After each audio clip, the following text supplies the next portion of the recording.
out there in Idaho? Yes. Yes. Okay, thanks. So my name is Joe Ricker. I put my information in the chat for anybody who wants to contact me later on. I wear a multitude of hats, and the first one I'm going to talk to you about is I am the Veteran Outreach Coordinator for AgrAbility. I've been working with Ariel and Jeff and Connie Mae on kind of working through some future AgrAbility requirements. Right now, Idaho does not have an AgrAbility project, although we hope that changes in the near future. Go to the first slide. So what is AgrAbility about? So AgrAbility is about enhancing the quality of life for farmers, ranchers, or any agriculture worker out there with a disability. We take that agriculture word very wide, um, because there's a lot of parts to agriculture, right? So one of my hats helping veterans kind of get into ag, is a veteran comes out with a CDL. Well, a lot of people with commercial driver's license are able to move grain, which is part of the agriculture community. Some of them work for John Deere as mechanics. All of that for us in definition kind of works around agriculture. We're not like narrow that you have to make X amount or grow X amount. It can be a homesteading gardener. We don't really define agriculture very strictly or size wise. We do that through a couple pillars. I'll show you in a little bit with education assistance. We help to eliminate and sometimes we help get through some of the blocks. We also help plan out anything you might need in your farm in the future. A lot of things when you talk about accessibility. My shoulder, I'm 90% disability rated with a lot of arthritis, and my shoulders are the hard part. But they're not going to get any better, right? So I should plan my farm now for what my shoulders are going to be 10 years from now, with accessibility and other stuff. So I don't have to build perhaps, a raised bed now that doesn't meet the requirements 10 years ago. You want to plan out some of those things. So where we're currently at, so we have 21 state projects currently. We've gotten some sense that number is going to increase, and that's why I've been talking a lot with Connie and Ariel and Janice and Jeff. And we have 7 affiliate projects. So you'll see there is an affiliate project in Idaho with Jeff. And Jeff, feel free to jump in or say something if I'm out of line on anything. How would, Jeff, just to throw that in there for Idaho, how does somebody contact kind of your affiliate there in Idaho for like an AgrAbility need? I think that normally they will go onto this web page that you're showing there to find the contact, which is going to be Janice Carson under that page. But I have a card here today, so I can be that connection point too, also, and I can hand those out to everybody. But yeah, that's typically how they're finding out about it. Okay, and I'm going to go into the toolbox later on, so I'll show in the toolbox where the state programs are at as well, in case anybody moves or is closer to another border. We don't. The national project has responsibility to cover those areas that don't have state projects. So we'll work with states or give kind of virtual assistance if needed in certain states. We had a very detailed virtual assistance with a veteran out of Connecticut that did chickens and got injured a couple times and was in a wheelchair. So it's still available to you. It just might be a little more virtual or a little more resource driven either. So the national program is under the Breaking New Ground Resource Center, which is a nonprofit with Purdue universities. All the AgrAbility projects have to be associated with the land grant universities, and they have a nonprofit partner. So it's kind of a unique grant. Some of the reasons we don't have state projects everywhere, and it's not Idaho, because I know Idaho is willing to do it, is the universities do not get what's called indirect costs. So there's no monetary benefit to the universities to put in the grant, and that's why some places are more challenged with it. So what do we address? I think first of all, This is just a picture of the multitude of things we can do, and then there's just more things. We don't judge a disability. It can be really anything. I can tell you that I've worked with people that have visual impairments, as well as TBIs and PTSD and amputations. We have a gentleman that's a double amputee that does beekeeping with us down in central Indiana quite a bit. I know with the visual impairments, sometimes so I retired in June of 2022 from the Army. I should start with that. And I didn't realize some of the things like visual impairments are not necessarily that you can't see completely, that you see nothing. Sometimes it's more of a focus or a nighttime or, being able to see things like if you're a beekeeper, the fine tunings of a bee.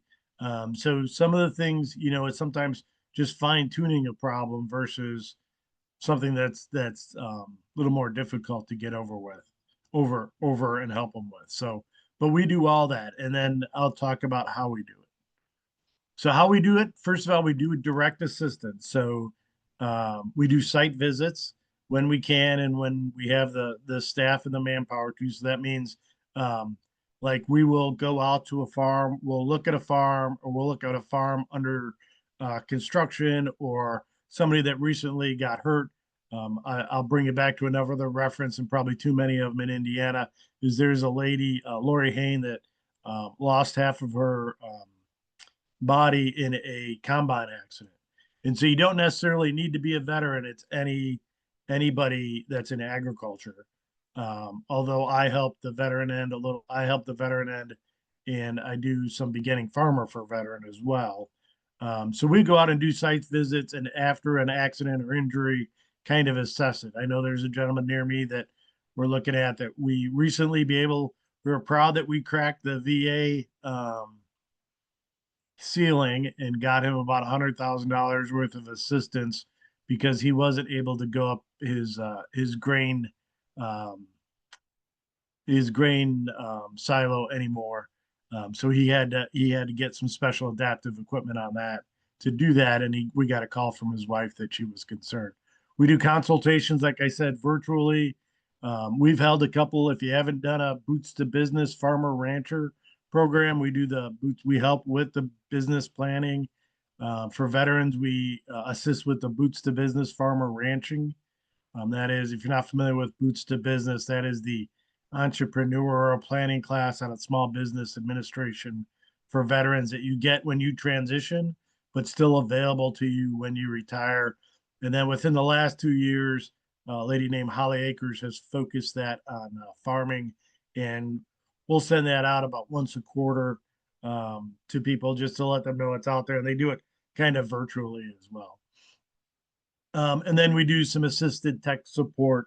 So sometimes it's just advice on engineering. We have a assisted technology engineers. First one that comes to mind is Ned Stoller out of Michigan, and I'll go back to beekeeping. Looking at lift devices for hives, other things just to see, And sometimes you'll see sometimes what we'll call an assisted tech support device is really low tech, and you'll see maybe it's just a different way of doing something or considering something different to make it easier on you. We hold workshops. We'll have the national training workshop in March 16th through 19th, and we do stipends for that. So if you are interested in that, let me know. Send me an email and say you're interested in the national training workshop. It will have a lot of discussions on accessibility, as well as it's in Traverse City, Michigan this year. We move it around the country. 2 years ago, it was in the state of Washington in Spokane. Then it was down in Georgia and most recently New Mexico. And now we decided to get a little colder and go up to Traverse City, Michigan. But it's a good time, and the AgrAbility will stipend farmers to go to that. So if you have the time from around 16 March for about 3 or 4 days, let me know and I can send you the information on that. We also do regional workshops. They are more focused on local things rather than larger things. I'm doing in January. We're going to do another workshop out in West Virginia, and then we do things like this to kind of help out on these types of workshops. Resources. So we don't have any money to buy adaptive equipment. So I'll take that off the table. What we do is we connect people with vocational rehab and other resourcing that do have money to buy adaptive equipment, and we kind of become the interpreter of that. We'll get a lot of questions. Why do they need that? Is farming actually a viable business for them to go forward in? I've engaged in a couple VA conversations through Chapter 31.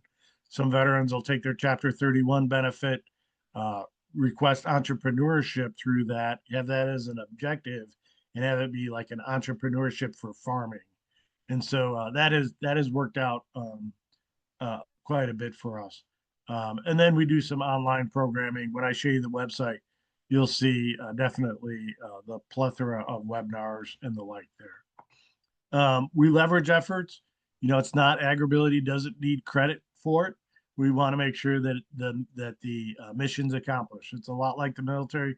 Probably why I enjoy working for them is it's about helping people, and it's about making sure they get everything they need. It doesn't need to necessarily be from AgrAbility, but it has to be from somebody.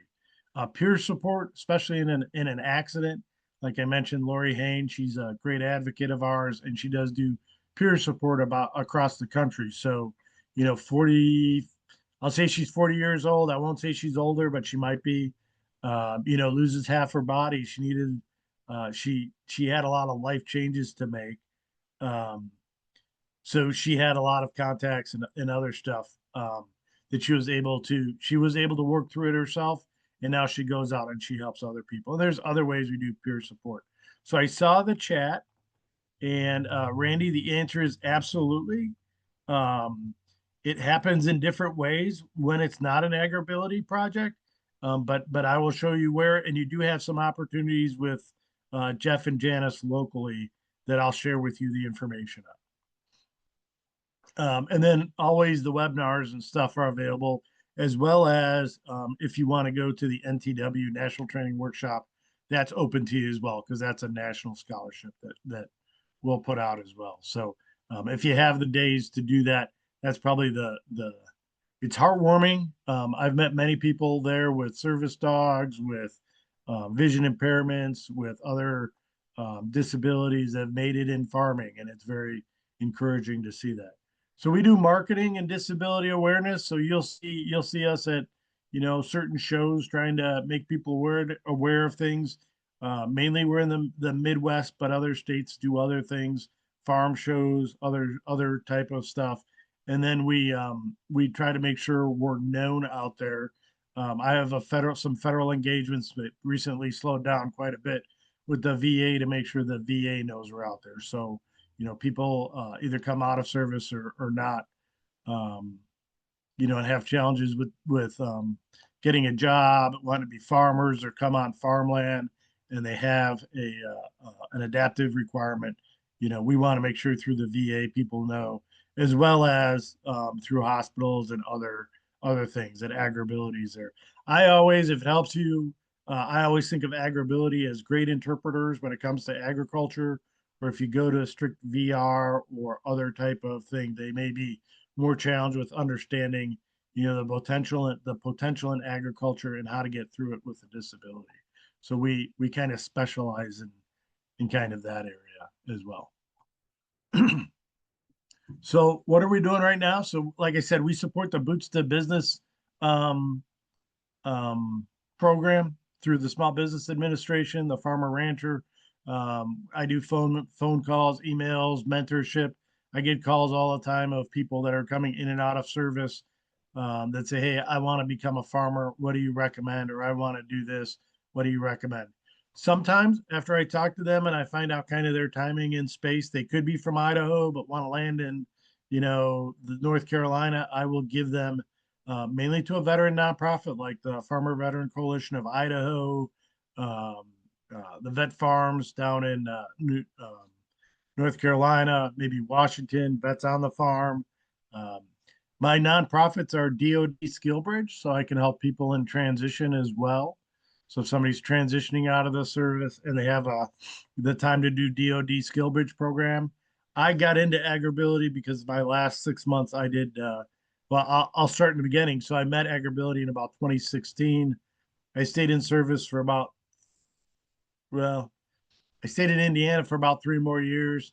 Somebody decided to promote me foolishly, sent me to the Pentagon during January 6th and COVID, and I wanted to get out of there. So I did DoD Skill Bridge with AgrAbility, landing back on my original farm from 2016 in Indiana. I got pretty lucky with that, and so I skill bridged with AgrAbility as well. So we support that, and I supported discussion again. It's about the person getting where they want to be and not needing credit for it. So I'll talk to people on SkillBridge about going into USDA if they're getting out of service, USDA to SkillBridge, as well as some other opportunities out there. I'll place them on a farm someplace. So if I ever get a call for a veteran that wants to land in Idaho, I can tell you Ariel County May will probably be my first phone call to say, "Hey, you got a farm in Idaho that does this?"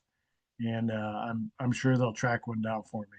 And we also assist with the USDA Beginning Veteran Farmer Program. That used to be under the Office of Public and Private Partnerships, OPPE. I'm saying it wrong, but I know the initials are OPPE.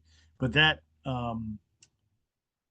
division of the USDA has gone away, and I don't know if they found a new place for it yet. But USDA does have a lot of unique benefits for veterans, especially when it comes to something like the EQIP program. And um, it, obviously, I think I heard earlier that you had to be out of service for less than 10 years.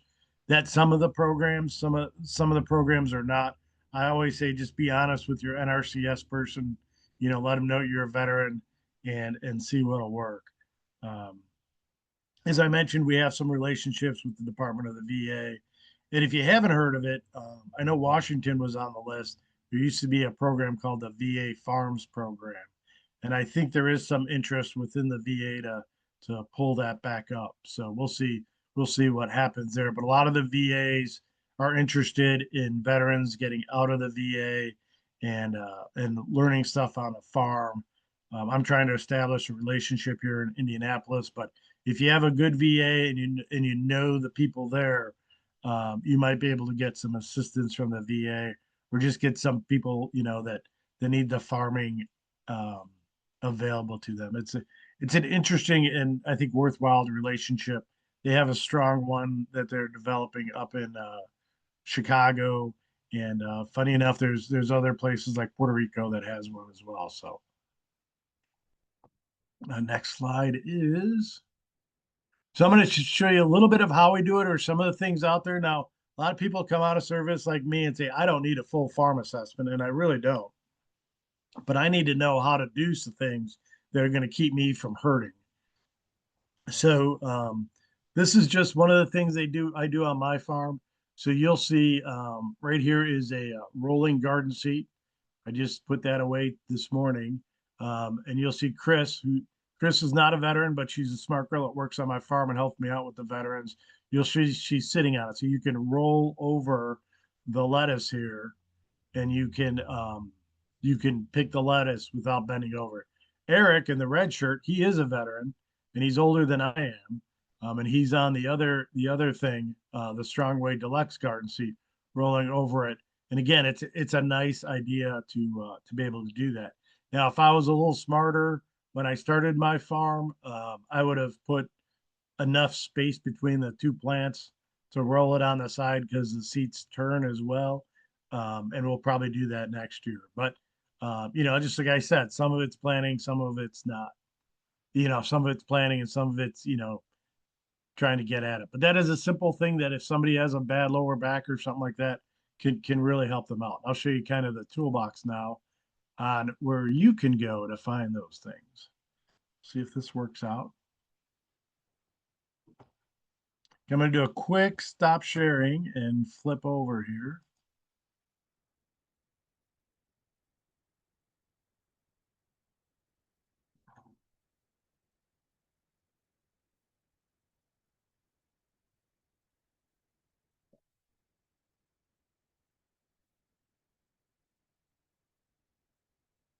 Can you all see the AgrAbility website now?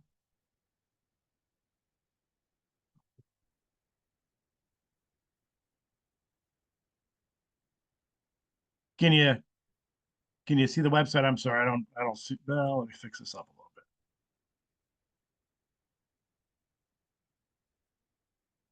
bit. Okay. Can you see the website still?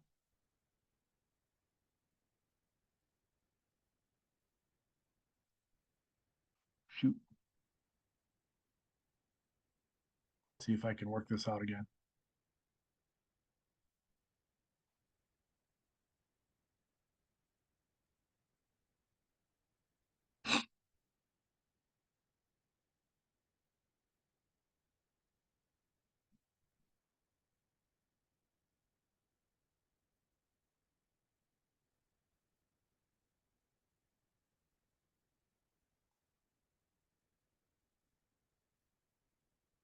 Okay.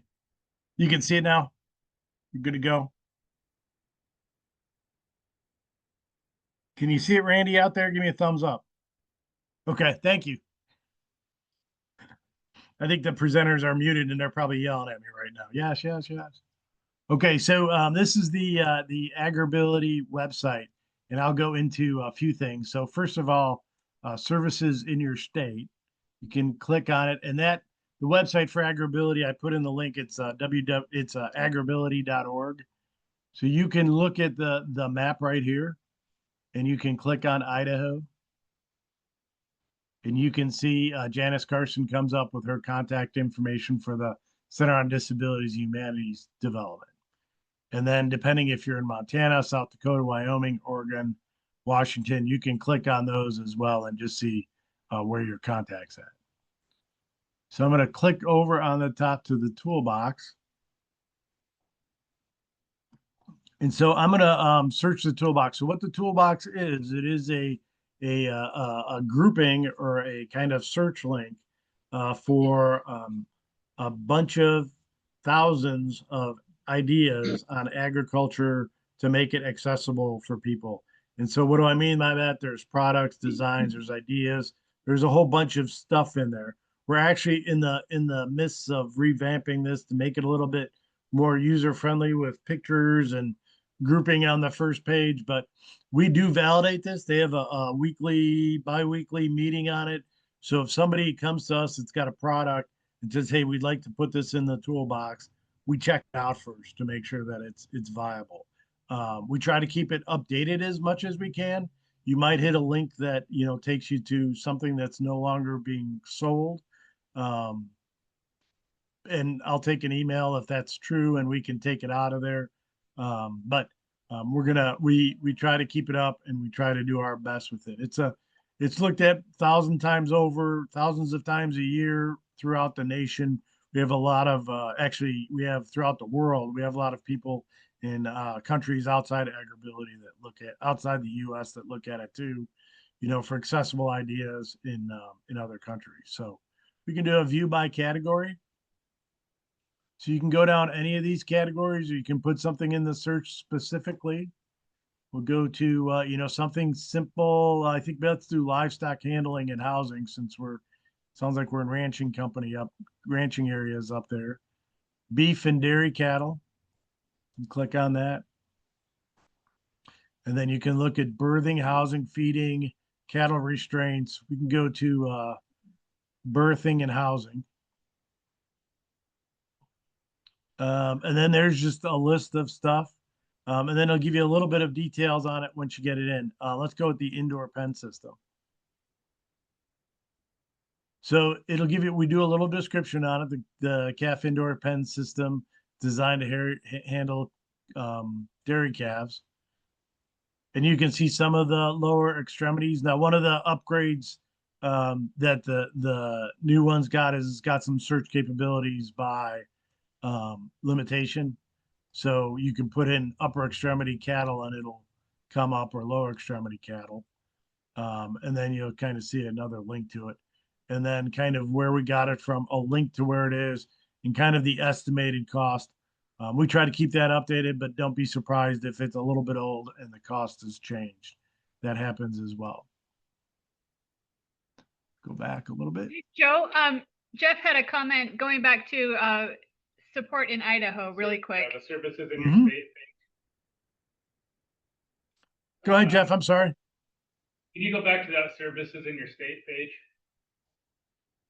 I just wanted to make a comment on that, and you can click on Idaho, but that's what I was talking about earlier, about how people are finding out about how to contact us specifically as an affiliate. But Janice usually sends that email straight to me to contact the person that reaches out. So I've got my card here and I'll make sure that everybody gets one. I just wanted to let you know that. Great. And Jeff, if you want me to see if I get you added to the state, if Janice is okay with it, I can add your name in there as well. Just shoot me an email later. I'll check with her on that. Okay, sounds great. Thanks. No problem. So you can also do searches in the toolbox. And we can do something like beekeeping. It comes up with some ideas. Some of them, end up like an electric heated uncapping knife.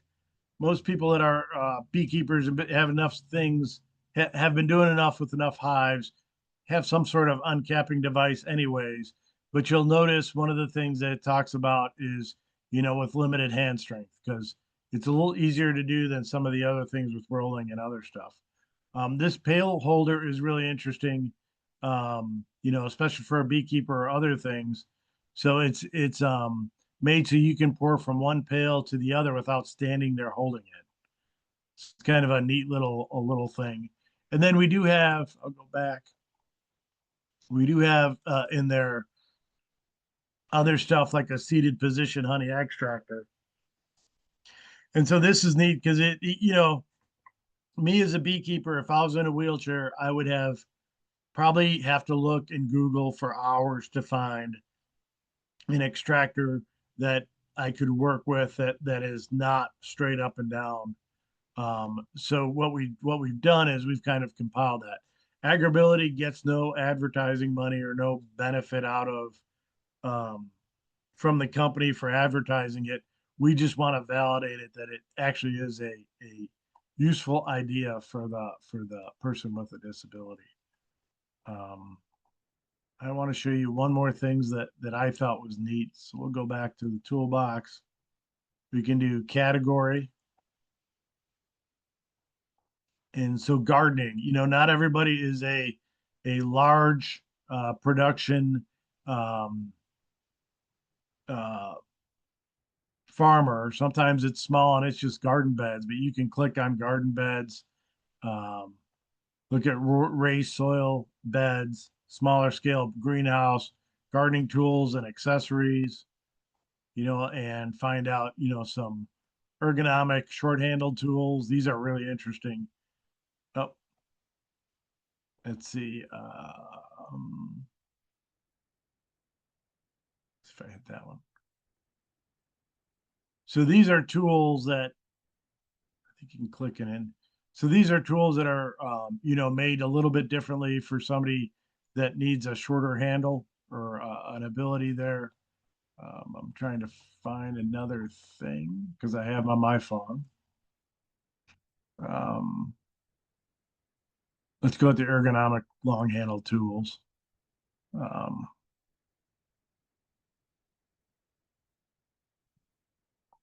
So these are like loppers that you can do ground level, and just the shape is, just a little bit different, but that might be easier for somebody than it is for sawing or other stuff. And you can see the grip part there. So just again, it's, some people with disabilities don't want to, um, how should I say, don't want to talk a lot about it or get help, but this is a way somebody can get their own help or help themselves within their their own house and make their own decisions without having to do a lot of public, hey, I need help with this.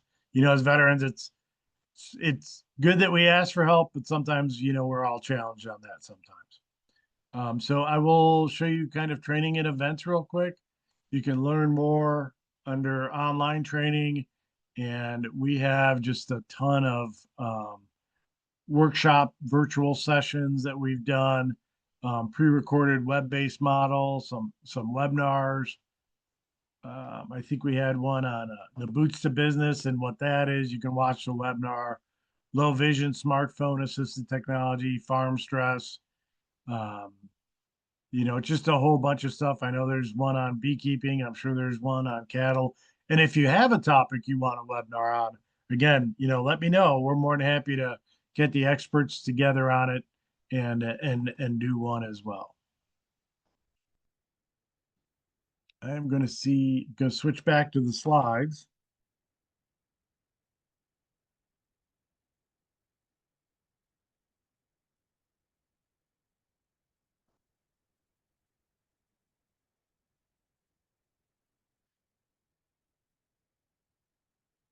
We went through the toolbox. So one of the things I was thinking of trying to find was the stand and plant planter transplant. So it's a little you can't see it. I'm sorry, I can't click on that. It's a planter that you can use and stand up and put plants in the ground, and it works pretty nice to put things in the ground, and again, not have to bend over, which seems to be a common challenge. And you'll see it's in there as a stand and plant.